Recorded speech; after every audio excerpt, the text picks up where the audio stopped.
Hey guys, you're listening to the Energy of the Untamed Heart podcast, where we talk about uncaging your divinely gifted wild heart to be as free and expansive as you were born to be. My goal is to use our stories, guest interviews, and your questions to tease out what has been keeping your wild heart under wraps. I'm your host, Mielle Fox, and together we will shatter the myths of our old stories to set our wild heart free.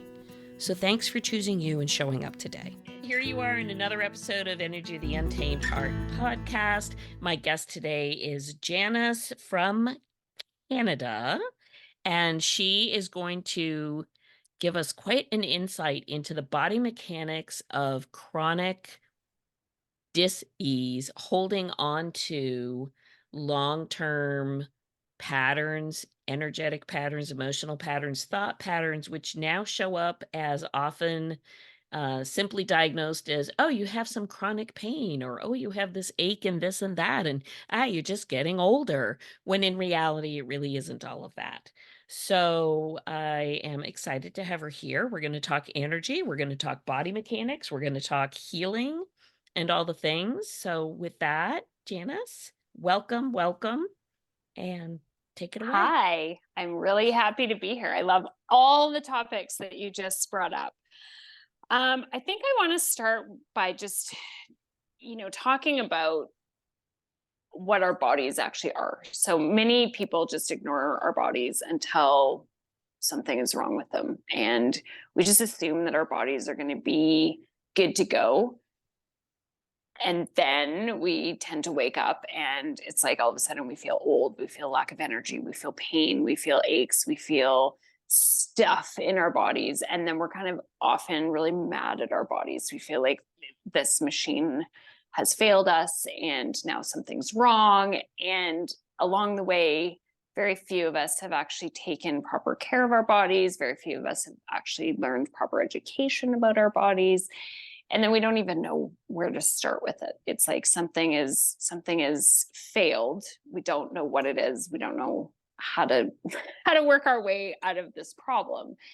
And so that isn't to blame anybody. We have a culture that doesn't focus on the body other than typically the aesthetics of our body or what to sell our body so that we can have lotions and potions and creams to kind of prevent wrinkles and other aesthetic items, but we rarely have a lot of focus on how do we care for this body, and how do we care for this body that transports around our soul and transports around our mission and transports around all of the fun and creative things that we want to do in our life. So, if there's one message that I kind of want to start and begin with, it's that we need to pay attention to proper care and tending to our body. And we need to do that right now, even if we don't feel any pain or aging or anything that is the matter, because that preventative maintenance and that active education is going to go a long ways towards creating a relationship with our body that we actually enjoy, as opposed to sort of the spurring with it to try to get it to not age or not hurt or not experience certain discomforts.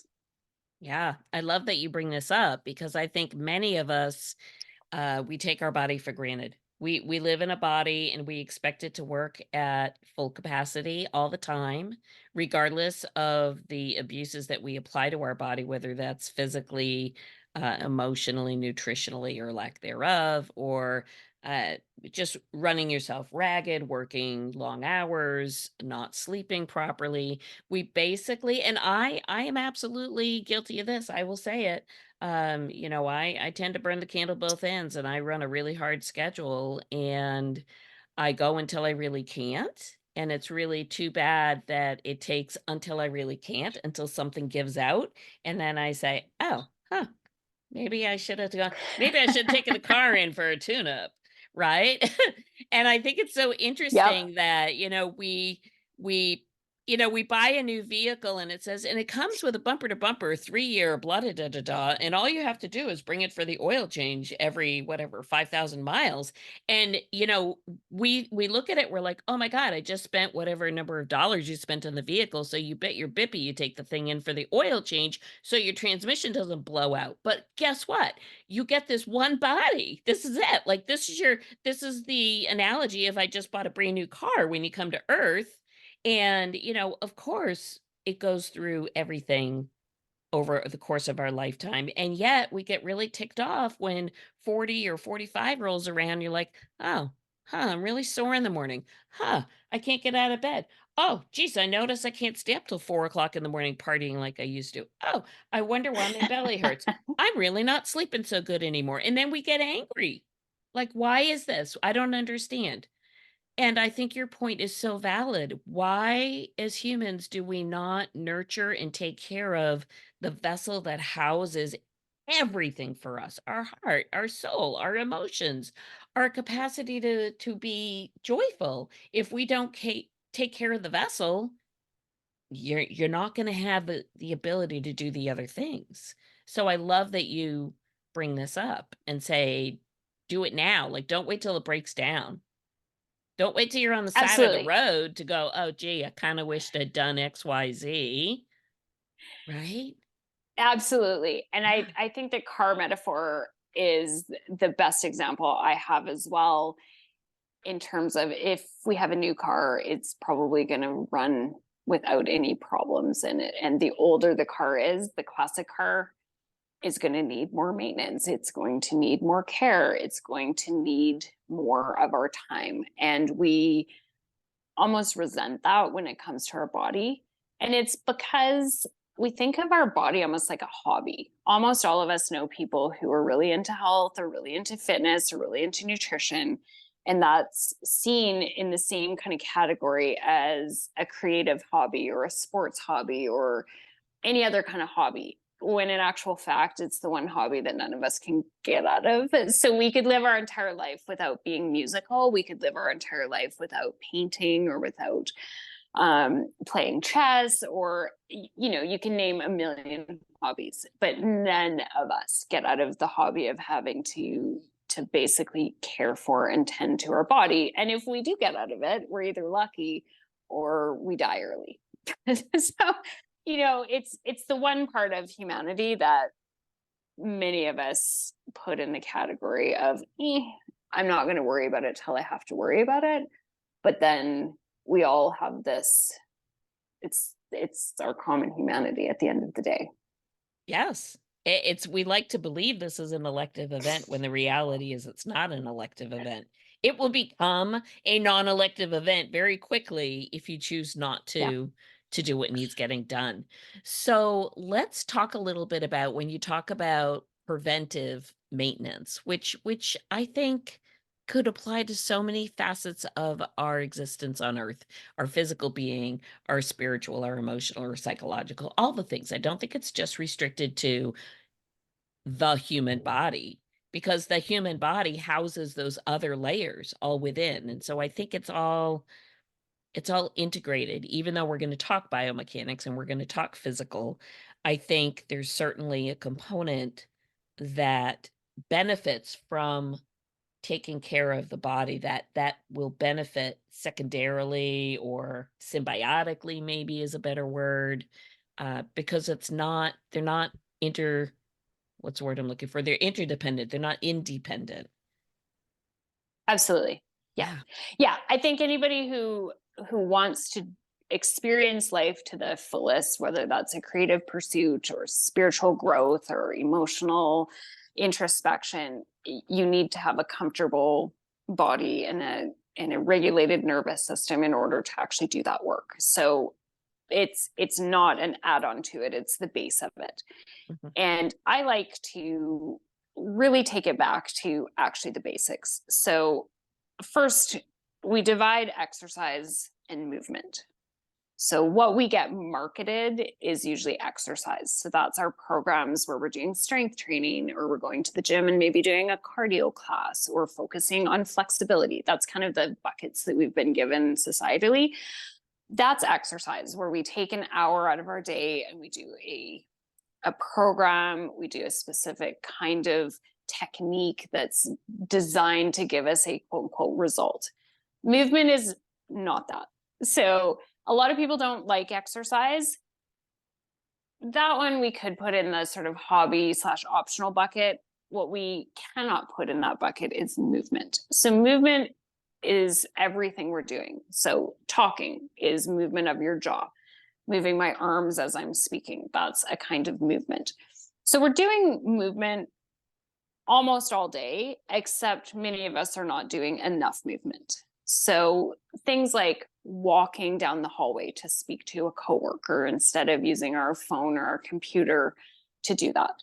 Movement is going to be actually going to the grocery store to pick out whatever you're going to eat, as opposed to ordering Uber Eats or skip the dishes. Movement is going to be taking something to the post office as opposed to having UPS come to your house and pick up a package.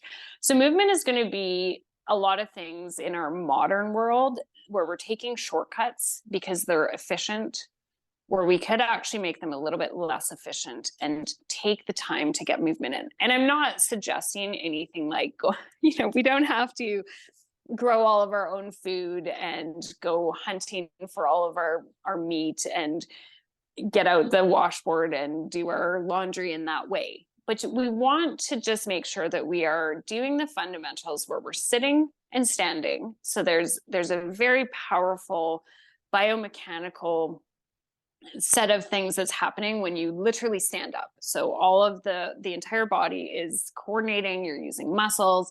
We're getting flow of your fluids, and there's something very powerful as well about walking. So those to me are the two most fundamental human things that we have to do in order to actually maintain health of the body. There's of course a million kind of more flowery things that we can add on top. There's different layers that we can add on top. And that's where also people kind of bump into problems, is we try to head straight into, if we're going to talk about nutrition, people focus on like a meal timing and carbs versus proteins when they're not even actually eating any vegetables. So we have to start with those basic fundamentals, where if we're not walking in the daytime, going to the gym isn't going to actually really necessarily add a ton to our health. We need to get those steps in. We need to actually move our body. We need to stand up from our chairs. And that is actually been shown that we cannot out exercise a lack of movement. It's so We cannot interesting. out exercise a lack of movement. Yes, I just feel like now in today's society, I have a few years on you, but back in the dinosaur era, movement was just so commonplace and so second nature. You Mhm. didn't take the bus to school, Absolutely. you walked to school. You wanted to go to your friend's house, so how did you get there? You had to get on your bike and go. There wasn't this, let's spend most of our day in either on our phone or watching television or playing on a game board or some other event. There wasn't Uber Eats. There wasn't Uber, forget Uber Eats. There was none of that. Like there was none of that. Yeah. What we now talk about as this is a necessity if you want longevity of your physical being, you need to now make cognitive decisions to make this kind of an effort to move your body. A few decades ago, that wasn't a cognitive decision to move your body. It was how you got from A to B, how you did whatever, because that's just how it worked. And I think while there are huge, huge advances to our technology and access to, social media platform, and it allows you to tap into all kinds of information globally, I think that's really amazing. But I also see the detriment is it makes us more of a separated society. We're not as community based because we can get it all like this via Zoom, sitting on our butt talking, as opposed to, hey, I'll meet you, whatever. I'll meet you at the community center. I'll meet you for a cup of coffee. I'll whatever, whatever. and or family gathering or picnicking or whatever the thing may be. I just feel like what used to be so easy and obvious is now actually this I now need to structure this into my day. And on a, 100%. bigger picture, in a way, that's kind of like, hello, collective wake up call.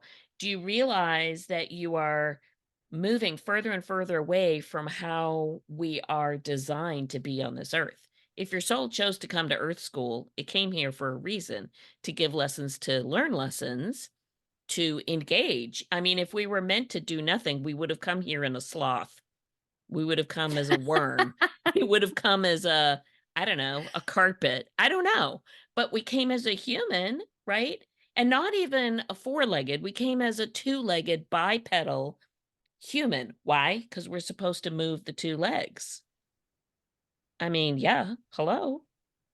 So anyhow, I digress. I Sorry. really Off on a No, tangent. I love that. You're absolutely right. We are meant to be bipedal, which actually requires standing up. And I would say that it's only in the last, I mean, it's really heightened actually in the last, I was going to say 5 years, but I'm going to shift that to 3, where I have started talking really specifically about the difference between exercise and movement, Yes. because we get so little movement because we live in the most posh time in all of history, which is lovely, but we actually have to set aside time where we are not focused on either consuming entertainment or being productive, which are two of the biggest Mhm. uses of people's times, to actually step outside our home, step outside our office, stand up and move load through the body. So our body actually starts to disintegrate when we don't have forces of gravity moving through it.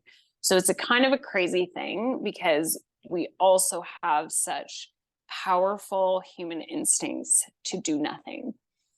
So our deep ancestry, now to be fair, I totally wasn't there when we were hunting and gathering, but we had to spend a lot of energy to just stay alive. We exerted, I've read that it's about 75% of our daily caloric intake was exerted to get more calories. So, AKA, most of our day and most of our calories were spent staying alive and getting more food.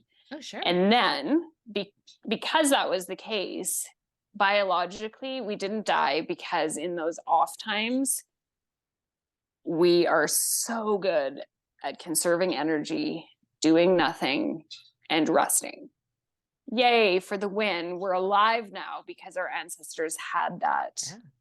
had that genetic propensity.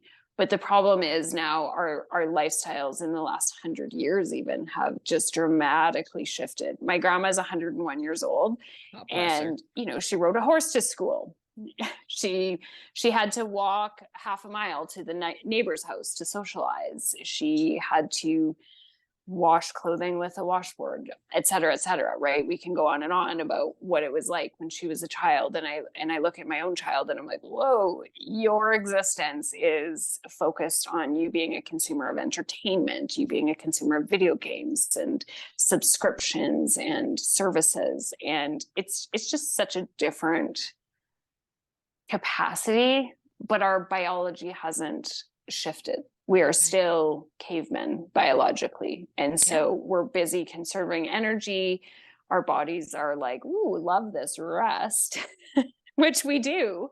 But then also, that's where we're really seeing that spike up of chronic pain and anxiety and depression and diseases. And for the first time in all of known history, our lifespans are actually dropping because of chronic illnesses, and they are dropping because basically we can't, our lifestyles are so luxurious that we're dying early.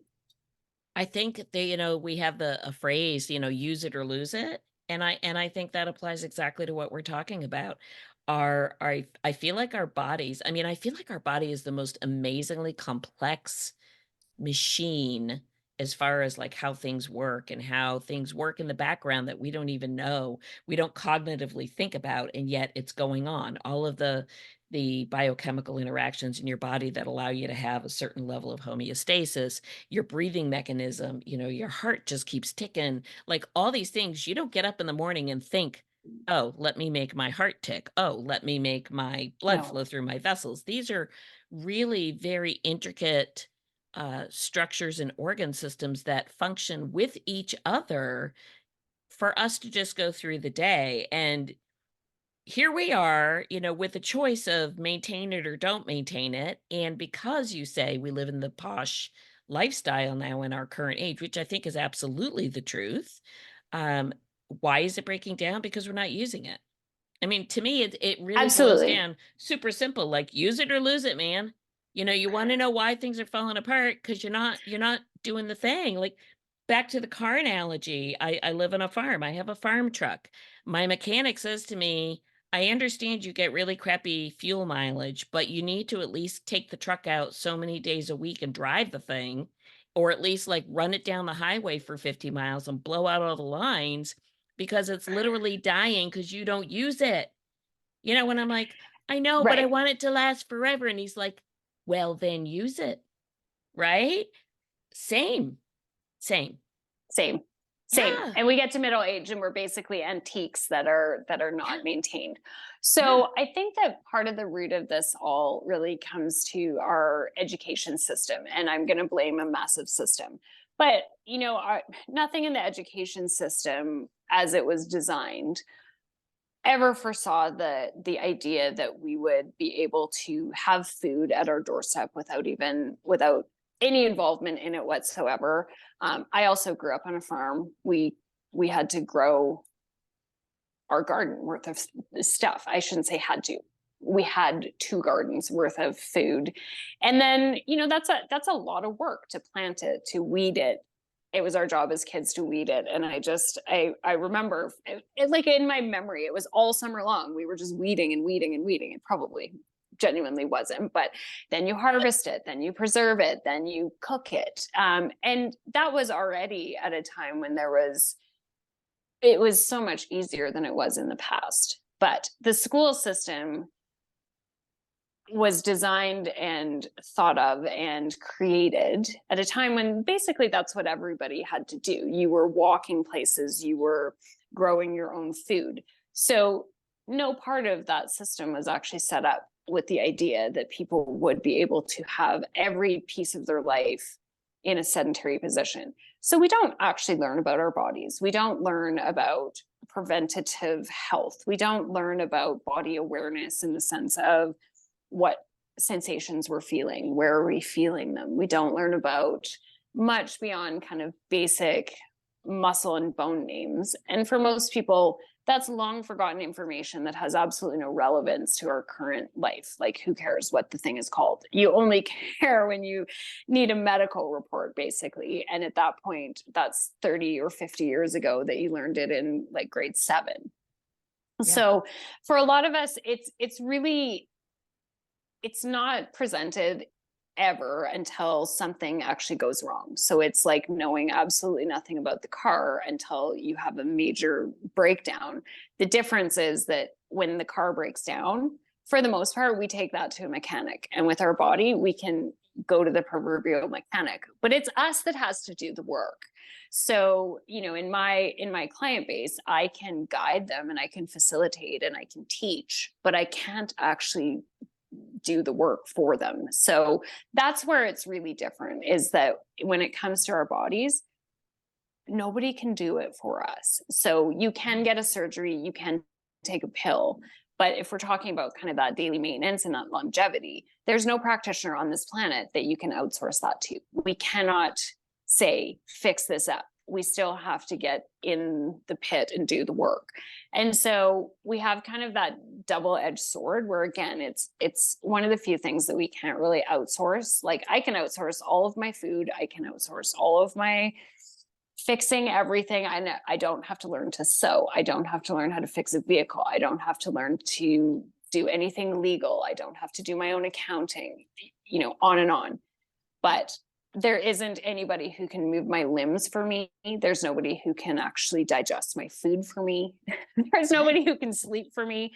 So Right. these are things that are just Yeah. not outsourceable. And then we have a complete lack of information that is practical for people. So it's a really common experience for people to come to me and say, nobody's ever told me this or talked about this. I don't know any of this information. It's fascinating to people that they've never learned a darn thing about their body other than kind of what gym culture and the gym system has kind of taught you, which is really about the outside of it. It's your aesthetics and what your hips and butt and thighs are supposed to look like. And a lot of folks really turn away from that, which is, understandable because we're just constantly absorbing messages that's not good enough. Where is the messaging around this is what a sensation in your body feels like. This is a good sensation. This is a sensation that you want to seek help around. This is a specific area of, let's learn specificity. There's a difference between the top of your leg and the bottom of your leg and the middle of your leg. And so, learning about your anatomy in a way that it's actually functional for you to know if something's even wrong Yeah. and what it could feel like. Yeah. And I think that what holds a lot of people back from taking enough steps and from doing movement is that movement feels bad. Yeah. Doesn't feel nice to them. I think the well, as people who live in fear-based existence, for many of us, um, that's the same thing. I fear the sensation of pain. Okay, so for my day job, I work in oral health care. It is the number one thing that I hear all day, every day. I'm afraid of pain. I'm afraid of fill in the blank. And again, it's not for me to undo any of that because I really can't. However, it's for me to offer the education so that they have a better foundational baseline, so they have some idea of, oh, so this is what normal feels like, and this is what abnormal feels like. This is what I should Yes. anticipate. This is what I should not anticipate. And I agree with you. I feel absolutely. And I think back to my basis of education. I can't even think, I mean, other than taking your basic biology class in school, you had mandatory physical education in school, but that meant go out in the Yeah. field and run around for 30 minutes and play kickball or whatever, Yeah. and that was supposed to be the thing to keep you healthy and well. And it's just interesting that the foundation, I mean, I so when I hear you speak, I'm certainly not hearing you say that, "Oh, all my clients now need to have a PhD in the biomechanics of their body," by no No, means. But if no. one could at least understand, this is the foundation, here's your baseline, and here's where you can go from this point, it certainly gives you a place to start, a place to have an awareness. Absolutely. Yes. Yeah. Yes. So an example of that, of a practical application, is if you're seated in a chair, stand up and feel where the load goes. So most people have never done anything like that, and it sounds like a very strange assignment. But what we want biomechanically at the end of it, you have every time you're vertical, and that includes sitting, but it certainly includes standing and walking. You have forces of gravity pressing down on your head. So basically, gravity should be moving from your skull all the way through your spine and passing out through the tailbone. So that's in the pelvic area. Every time you're standing, this one doesn't apply when you're seated. If you take a step, load is moving the opposite way. It's coming from the floor, through the foot, through the ankle, through the knee, through the hip, and landing in the pelvis. So the pelvis is a big area where we have that weight shift between the top and the bottom. So if you move from seated to standing, you're going to have more load shift from the bottom and the top, because if you were already seated, you already have forces of gravity coming onto your head. But it's a lot to go from laying down to standing and try to feel that load shift, because we have to do other movements in the meantime.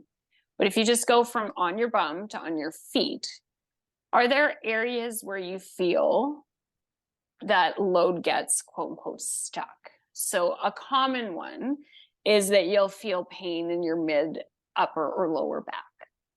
And when I say pain, I mean almost any sensation. So your back should be transferring that load pretty effortlessly, pretty seamlessly. So if you're feeling it kind of stuck behind one of your shoulder blades, that means that too many forces of gravity are landing there. Another big common area for us modern folks who sit a lot is feeling it a ton in the knee or in the quad. So a lot of us kind of almost stand leaning a little bit forward. And that means that our quads are going to be working really hard to support our body, because many of us have weak abdominals because of our desk jobs. So we tend to kind of stand in the quad and the neck. So just coming into some self-awareness of how we're transferring that load as we stand and how we're actually standing. So I know in yoga, there's a posture called mountain pose, and we basically stand. But we're going to now apply some thoughtful awareness to how am I standing? Where is this load? And if we're standing neutrally, we pretty much shouldn't feel the load because we've got all these invisible forces passing up and down and then passing through the abdominals and passing through the glutes, and on we go. So if we can identify, oh, I can feel load in my quads and upper back. Now what do we do with that? So that's where we would actually start to apply almost a therapeutic approach, because we want to pull the load out of that and into something like the abs. So we're going to actually do some exercise that's designed to pull down the amount of load there. So my favorite is actually yin yoga. We can stretch out the quads and we can open up the back, and we can do that in a laying down position. But every time we move, we want to actually take, and you're not going to do this all day long, but just actually stop and pause and think, how am I actually accomplishing this movement? That is 50% of the work that you actually want to do, because you can't start to change how you're moving. You can't start to actually apply any sort of self-care to it if you have no idea what's going on. So I see that that's probably people's biggest error, is they kind of go to practitioners, they go to classes, or they go to exercise, therapists or personal trainers, but they don't actually have that self-awareness to start. Yeah. Whereas if you could come into a practitioner and say, my quads are overworking, my upper back is overworking, and my neck is overworking, you're halfway to solving the problem. Yeah, it's so and you interesting. Can actually, yeah. Go ahead. And you can, if you actually know what's happening, there's 1,000 resources for free on the internet where you can actually figure out how to sort of work backwards. But it's that piece of awareness that's most often missing, because it actually takes us effort to stop and to feel things. So it's so interesting to hear you describe the assessment for how to bring the body mechanic piece into this for people, because what you're describing is also the same set of steps that need to be integrated if you're looking for other forms of personal transformation, whether that's your emotional or your psychological, spiritual, whatever the thing may be, is to stop and have the awareness. Once you have the awareness, then you're in a position to take some form of an inspired action step of some kind. You can't take the action without the awareness, because you wouldn't know what the hell you're doing anyway. So the awareness becomes one, but then to have the pause of, let me just see, how does this feel? Where does this feel? What is the quality of the feeling? So you can then go to that next piece. And so it's so fascinating that while we're talking about physical movement and where we feel this within the body, the steps are so synchronous with the steps that one needs in other forms of mind, body, spirit transformation. Absolutely. Yeah. And I think it's the simplicity of that that's also the challenge of that. So I notice with movement and exercise, if we're going to do a load bearing exercise on purpose, so let's say just an example that people would be familiar with, a squat. Stopping after one squat or one set of squats to say, where do I feel this and what do I feel? And to vocalize that.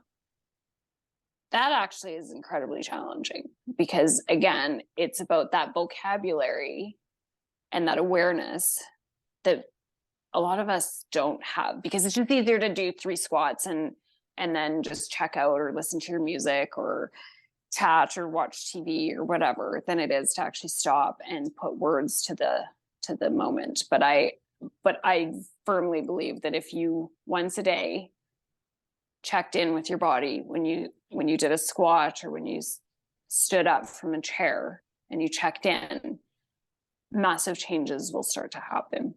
I'm so Massive glad you changes. said And this. I'm going to tell you my that's the pet basis. peeve. Yeah. Yeah. Yeah, tell me. Well, here's my peeve and then tell me the basis. My pet peeve is, and I don't go to a gym any longer, but back in the day, yes, I did. And it's interesting to me to watch people who are going there for the purpose of working their body physically, doing the exercises, except they're completely tuned out to their body because they're watching the TV or they're plugged into their music. And I used to think to myself, well, how bizarre. You're going to this place to jump around for an hour. That's nice. But then you're really not figuring out, like, did it provide the service for which you went? Like, here you did a half an hour of, I don't know, whatever, weight lifts or running on the treadmill, whatever one does. And you go for a particular purpose, but if you don't check in at the end of it, how am I feeling? Am I out of breath? Am I sore? Am I, you know, I don't know, whatever the thing may be. Like, if you don't check in with how did that event work out, then what's the point? I guess I find it very Absolutely. interesting. Yeah, so back to the No, I basics. agree. And I think the way that gyms are structured, everything in that environment is actually made for you to not pay attention to your body. And it's loud music and it's the mirrors and it's the model of you copy somebody else's body in the room, and that person is usually an instructor who often is, if you're a middle-aged or above person, that person's often 20 years younger than you. And probably their lifestyle is doing that job. So they already have a very different lifestyle. And the reason that most trainers have that job is because they found it easy or they loved it in the first place. So they're coming from a completely different background. Yeah. But that awareness becomes the basis for the anatomy that you need to know and that you need to learn. People don't tend to like learning anatomy from a textbook. The femur and the quadriceps, that's very boring when it's not actually in context. When it's in context of, I have a sensation at the front of my leg. That's my quadricep group. Then learning that there's more than one muscle in that group and learning what it's attached to. People really like that because then they actually have that informed education that relates to the sensations that they're feeling. And then you're keen to learn more about your body because it actually has a context where it's not just in a book. And so that's what's missing from our education system and our education about the body. I many times have folks that come to me that will use anatomical terms that they don't actually know even where it is. So they'll talk about their hip flexors, and most people know that that's kind of in the hip area. But I will get out the skeleton and really be specific about, this is where it is, and this is how big the muscle is, and this is what it looks like. And there's a lot of interest in that. And why, like, what function does that muscle do?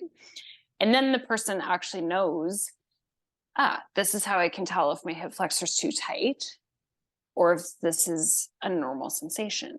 And then we can actually shape our exercise and movement programs around that maintenance of feeling a neutral sensation, as opposed to just doing it because you read it in a magazine or somebody at the gym showed it to you or you just found it on the internet.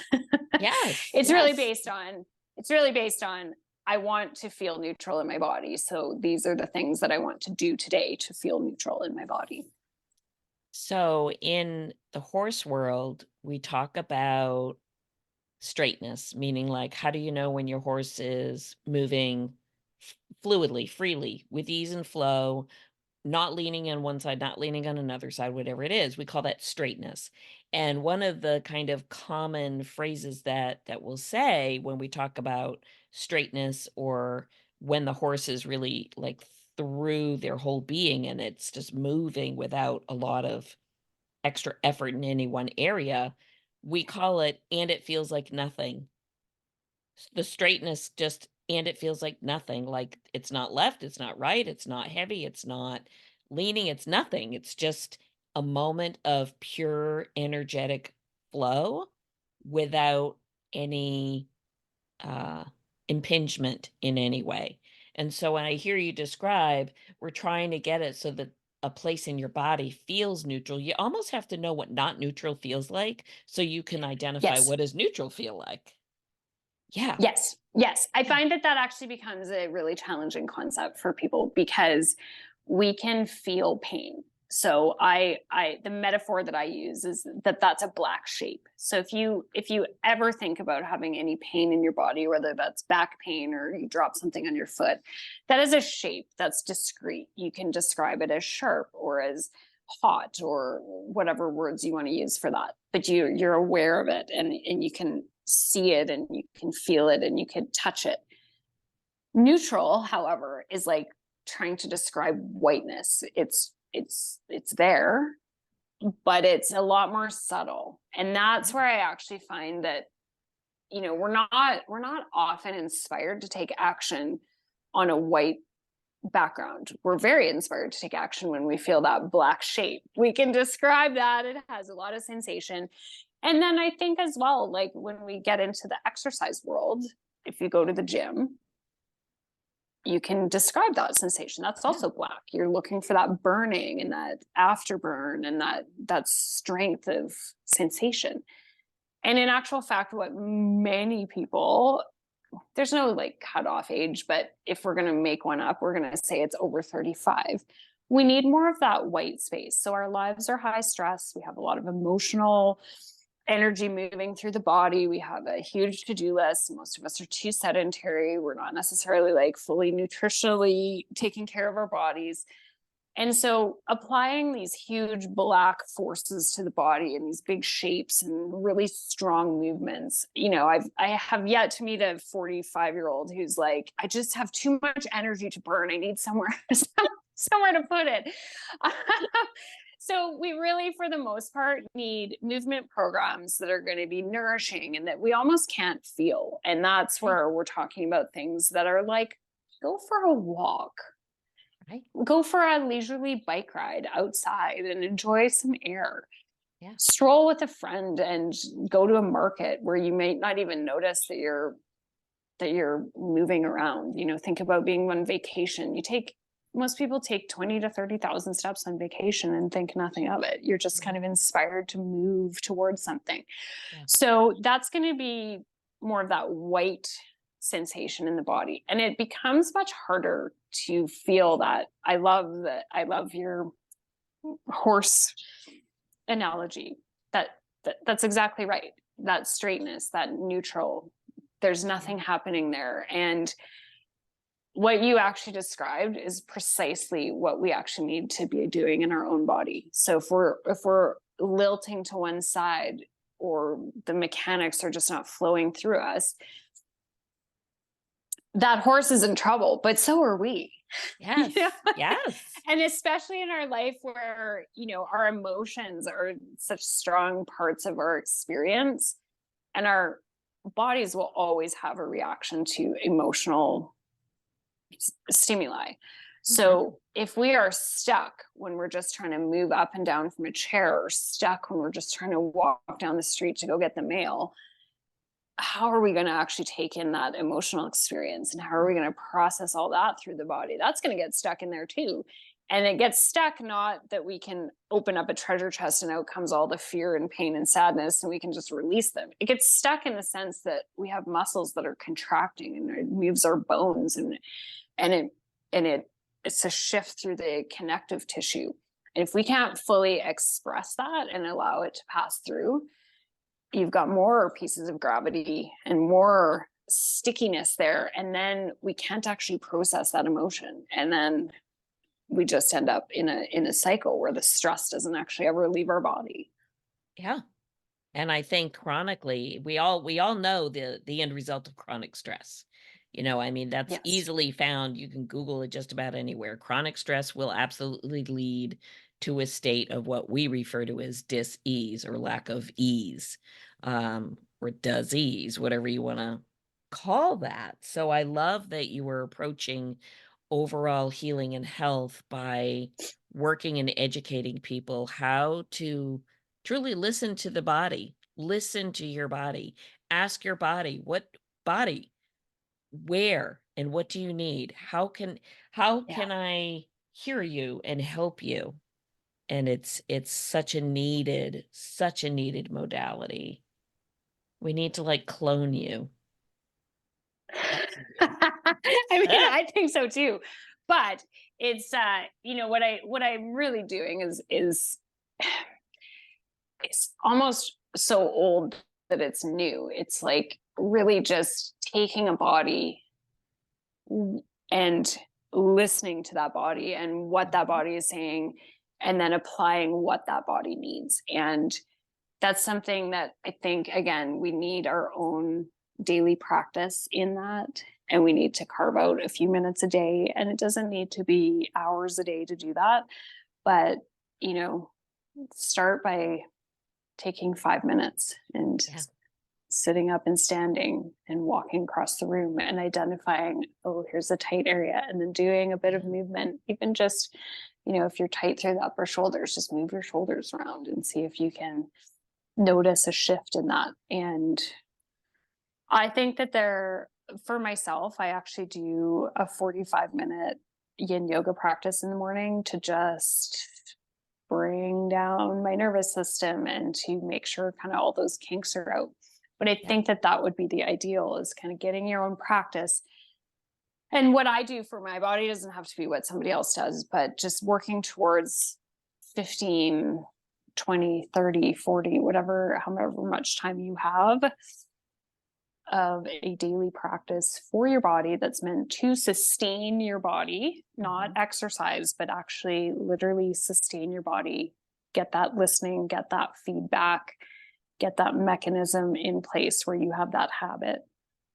Yeah. Well, what I really love is that I think for many of us, and I could include myself in this for sure, many of us get the idea of, oh, okay, so I do need to move my body. Oh, this feels sticky or tight or sore or whatever the thing may be. And I think just to really reiterate what you're saying, to understand very clearly, it isn't, oh, here's this list of exercises, off you go, stretch your hips. Mm-mm. It's you're serving as the translator, you're serving as the conduit or the go-between to help people understand this is what your body is saying and why, and here are some suggestions of how you can hear it and understand better so that you can then make a choice about how would you like to move forward with this. So Absolutely. I it's an could not have said that enormous better myself. go-between. It sounds so simple, like, my toe hurts, I'm gonna do whatever. But sometimes you need somebody to help you understand the message and translate that into a way that you can integrate it properly into your life. And I really feel like listening to you, I'm like, oh, that Janice girl, she probably got a line out her door because she's got something here. People need what she has to say. Yeah. So how Thank do you. people hear what you have to say? Where do they get you? They can get me at my business, which is called My Body Couture, which is 3 words. First word is my, M-Y. Second word is body, B-O-D-Y. Third word is couture, C-O-U-T-U-R-E. So you can find me at the .com or on any social media platform where I'm active. That is my business name. Perfect. I will put that right into the show notes, and I Thank encourage you. everybody to take a look-see, look you up because the magic in the simplicity of what you're offering is invaluable. I mean, it doesn't have to be complicated to have worth. And what you're saying, I'm on the other end of this going, yeah, yeah, yeah, yeah, yeah. But I think a huge piece for today's society is slow the down a little bit and listen to what you've been gifted, which is your body. Listen to it. You were put in that body for a reason. Don't abuse it. It's a gift. Listen to it. And if you don't understand what's being said, well, get on your computer or the phone or whatever you have to and get a hold of Janice because you need someone to help you translate sometimes. Yeah. It's a Mhm. beautiful, And I would beautiful, say, beautiful.